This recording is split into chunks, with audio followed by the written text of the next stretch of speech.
Merhabalar, Nehirli Örgüler YouTube kanalıma hoş geldiniz. Bugün sizlerle bu güzel oyuncağı paylaşmak için geldim. Oyuncağım hem çanta süsü olarak kullanabileceği gibi bebeklerin ellerinin tutabileceği şekilde boyun kısmıyla diş kaşıyıcı olarak da kullanılabilir. Buraya koyacağınız bir çıngırakla, gövdesine koyacağınız bir çıngırakla çıngırak olarak da kullanabileceğiniz bir oyuncak. Çok kısa sürede çocukları sevindirebileceğiniz, arkadaşlarınıza hediye edebileceğiniz bir oyuncak oldu. Umarım siz de beğenmişsinizdir. Kanalıma abone olursanız, videolarımı beğenirseniz, yorumlarla bana destek olursanız çok mutlu olurum. Görüşmek üzere. Evet, önce oyuncağımın kafasından başlayacağım. Kafasını ve boynunu yapacağız. Sonrasında gövdeye geçeceğim. Ben ayrı ayrı ördüm. Sonradan birleştirdim. Sihirli halkamı yapıyorum. İçine 6 sık iğnemi koyacağım.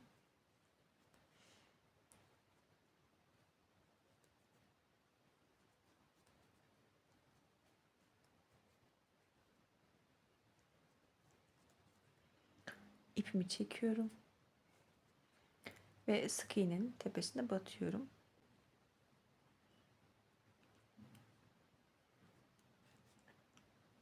İlmek belirleyici olarak ip kullanıyorum ben. Şöyle küçük ince bir ip. Bir üst sırada çifter çifter batıyorum. Bakın bu genelde karışıyor. Çifter çifter batarken battığımız yere batmıyoruz. Hani ilk sık iğne aldım ya. Onun hemen bir yanına batarak, çift batarak devam ediyorum.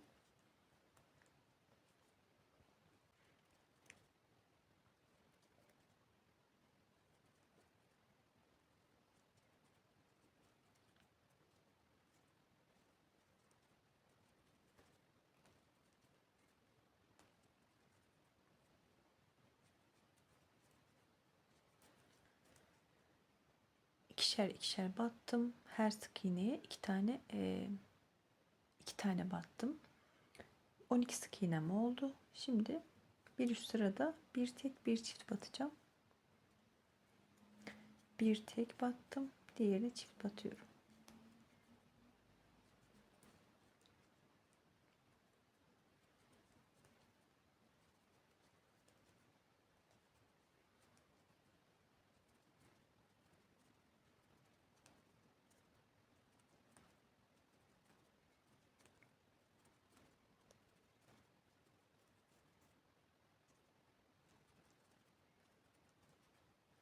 Sıra sonunda 18 sık iğnem oldu. Bir üst sırada iki tek bir çift yapıyoruz. Kafadaki artırma bu kadardı. Bu kadar olacak. 2 tek battım. Üçüncüyü iki tane batıyorum. 1 2 üçüncüye çift batıyorum.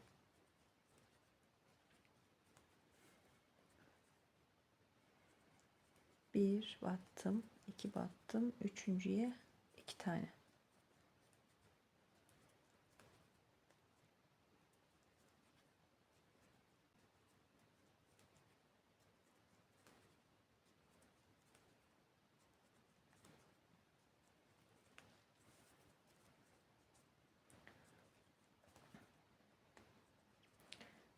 Burada da 24 sık iğnem olmuş oldu.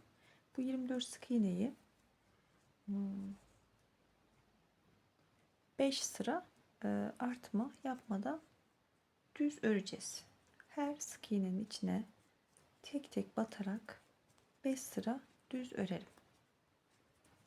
Yani bu yuvarlak kısmı vermek için bakın bu artırma buraya kadar geldi. Sonrasında şuraya kadar pardon 1 2 3 4 5 5 sıra düz örmüşüm. Bakın şu kısmı elde etmek için 5 sıra düz öreceğiz. Sonrasında tekrar buluşalım azaltmalar için. Şimdi azaltmalara geçiyorum. En son 2 tek bir artır yapmıştık. Şimdi yine 2 tek bir azaltı yapıyoruz. 1 2 tek ördüm. Bir tane azaltıyorum.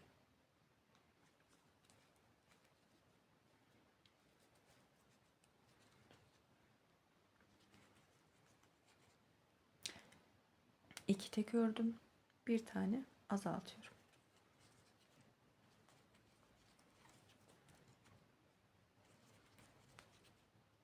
Sıra sonuna kadar 2 tek bir azaltı şeklinde örüyoruz.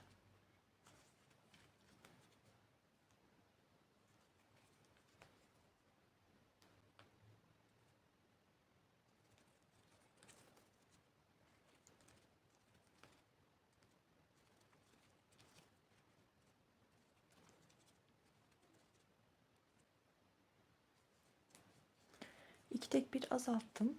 Siz ne kadar elyaf koyabilecekseniz o kadar azalttıktan sonra elyaf koyabilirsiniz. Ben de birazdan koyacağım.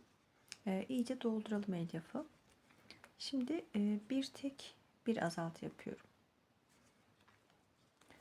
En son 9 sık iğne kalana kadar azaltacağız. Çünkü boynu gördüğünüz gibi çok ince bir şekilde örülecek.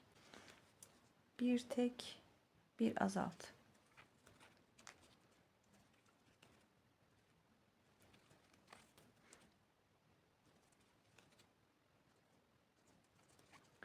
Elyaf koyalım. Sonra tekrardan azaltmaya devam edelim.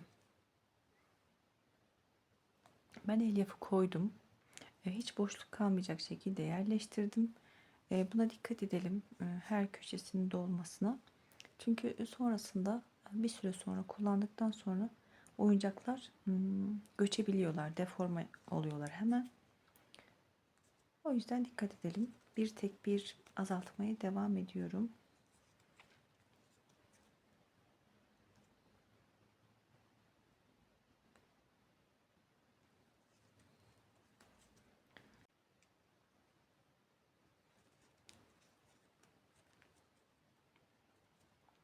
Burada 3 tane azaltma yapalım. O yüzden rastgele 3 yerden azaltma yapacağım. Bir azaltma yaptım.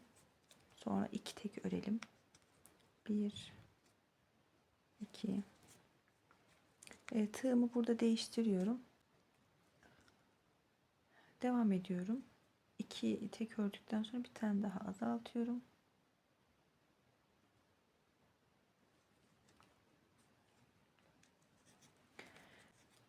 Yine 2 tek ördüm.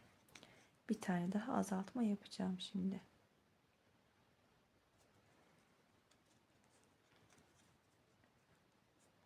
Bu kadar yeter. 2 4 6 8 9 sık iğnem kaldı. İlmek belirleyiciyi çıkartabiliriz. Artık bu 9 sık iğneyi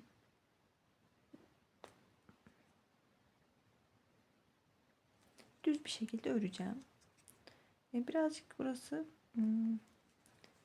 uğraştırabiliyor uzun olduğu için. Ama yine de kolay ilerliyor. İçini doldurmuyoruz. Çok küçük olduğu için, yani dar olduğu için zaten gerek kalmıyor. Kafasına çok güzel bir şekilde koyduysanız elyaf sorun olmaz. Dümdüz bir şekilde örmeye devam edeceğim.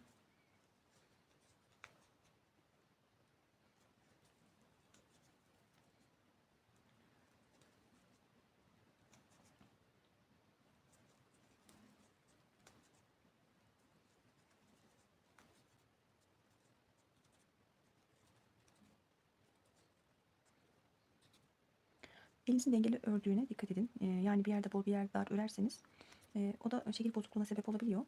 Hepsini eşit miktarda, eşit sıkılıkta örmeye özen gösterin.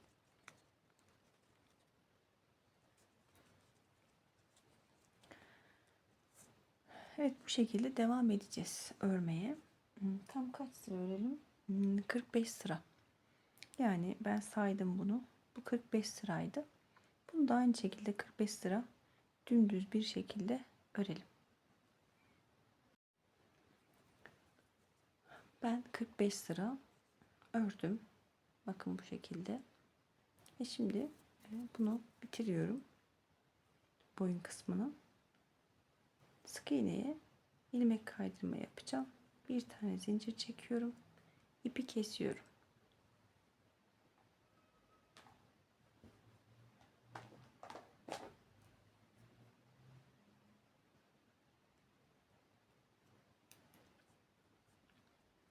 Şimdi yüzünü şekillendirelim ve şapkasını yapalım. Ben küçük göz yoktu bende. Çok minik gözler, 4 milimetre ya da 6 milimetre olabilir ama o bile büyük gelebilir. O yüzden ben işliyorum gözünü. Kahverengi ip kullandım burada. Siz de siyah ipi, pamuk ipi katlarına ayırıp bu şekilde işleyebilirsiniz. Siyah ipi ayırdım katlarına, iki katını, bakın şöyle iki katını geçirdim. Arkadan girdim. Baştan itibaren sayıyorum. 1, 2, 3, 4. Bakın şu dördüncü kısmı işleyeceğim. 1, 2, 3, 4 sık, bakın şu şekilde kare şekilde işleyeceğim bunu.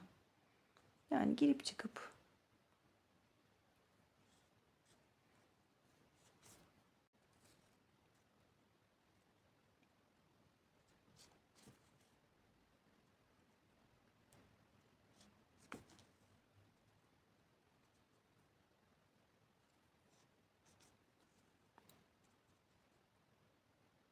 çapraz şekilde, yan şekilde girerek çıkarak burayı dolduracağım ve siyah bir göz görüntüsü elde edeceğiz. Evet, şu şekilde yaptıktan sonra yüz küçük olduğu için burada iki tane bırakalım. Bir, iki tane bırakalım. Ondan sonra aynı şekilde burada da devam ediyoruz.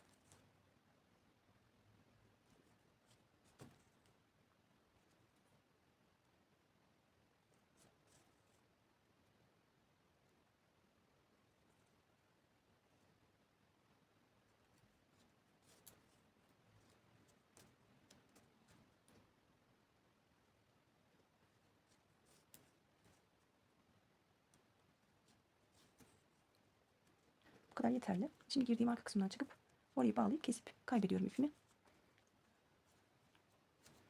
Ve şu an hiçbir şeye benzememiş gibi duruyor. Ama en son bütün her şeyini yapınca çok tatlı bir şey oluyor. Şimdi gagasını yapalım. Evet, gagası için sihirli halkamın içine yine 6 sık iğnemi koyuyorum.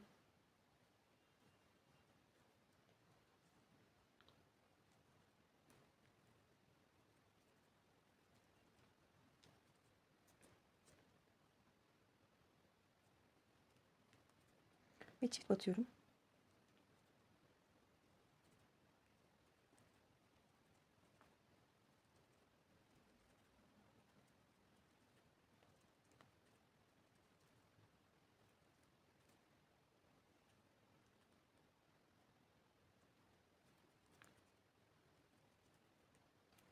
Şimdi bir sıra düz örüyoruz. Sonra ipimizi kesip dikebiliriz.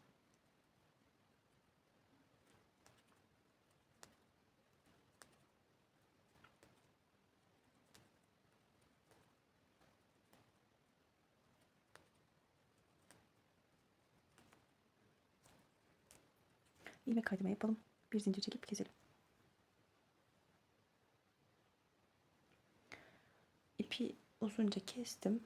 Şimdi dikeceğim. Göz kararı şöyle ayarlayın. Bakın ben hemen bir sıra altına, hemen şu sıraya dikiyorum.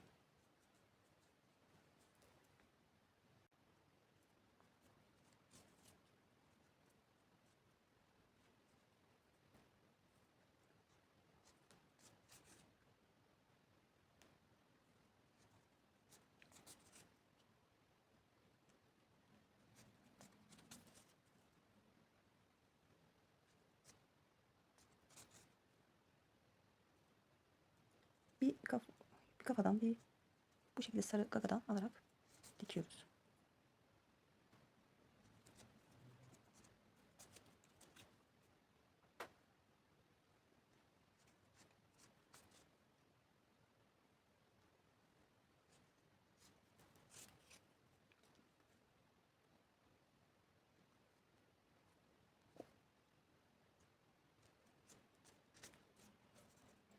Bu şekilde bitirebiliriz. Şu arkadan çıkalım.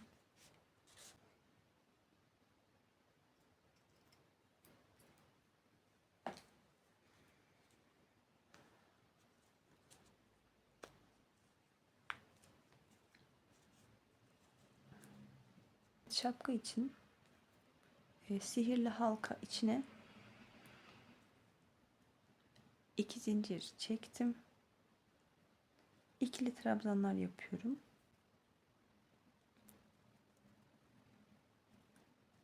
3 4 10 tane ikili trabzan koyacağım.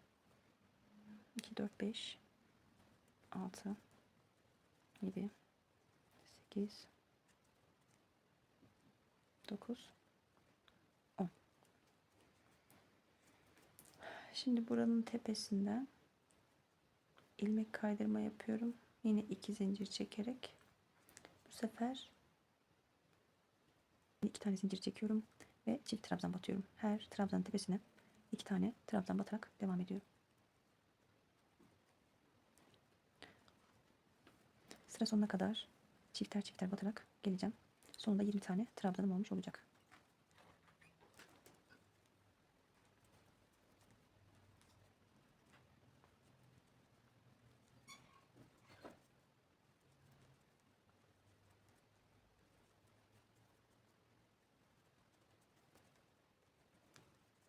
Sonuna geldim. İkişer ikişer batarak. Şimdi tepesinden ilmek kaydırma yapıyorum. Yine 2 zincir çektim. Aynı yere trabzan batıyorum. Bu sefer bir tek bir çift şeklinde yapacağım. Bir tek ördüm. Şimdi diğer tarafa çift batacağım. Bir tek bir çift. Bu sırada bu şekilde bir tek bir çift.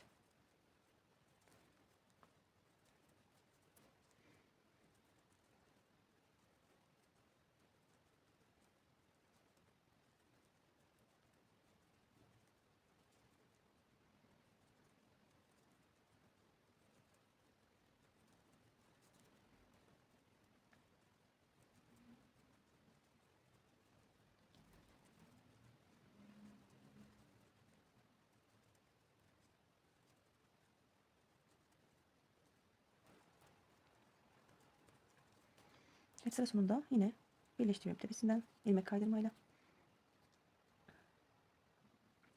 Evet, şimdi 2 zincir çektim.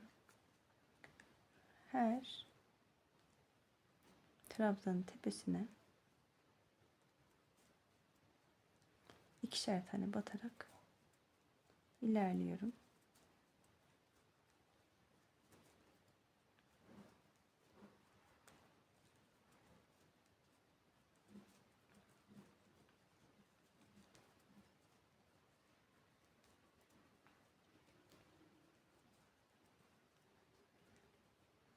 Şöyle şapkanın ön tarafını yapıyorum. Sonrasında bitireceğim zaten. Biraz sonra göstereceğim size.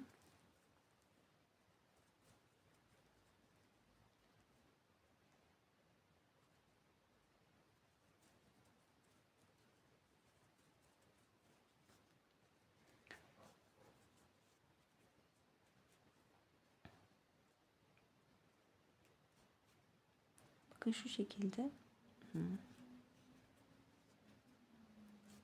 Şimdi zincir çekiyorum. Kaç trabzan gelmiş oldum? 1, 2, 3, 4, 5, 6, 7, 8 trabzana ikişer ikişer battım. Şimdi 2 tane zincir çekip hemen yan trabzana ilmek kaydırma yapıyorum. Buradan zincir çekeyim. 1, 2, 3, 4,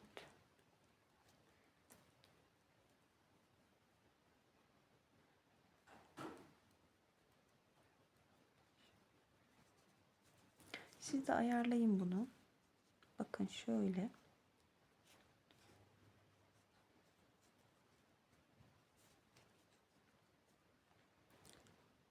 15 oldu. 16, 18 zincir yetecek.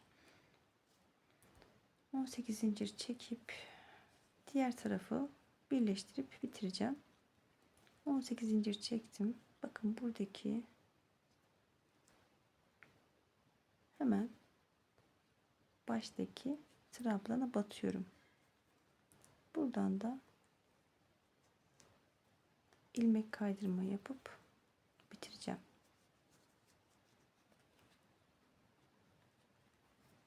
Ve bir zincir çektim. Evet, ilmek kaydırma yaptım. Bir zincir çektim. Şimdi keselim.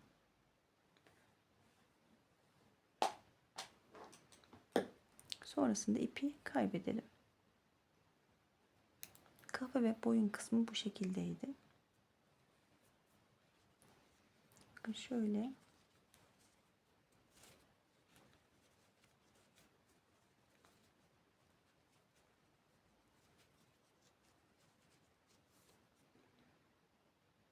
Bakın gayet güzel oldu.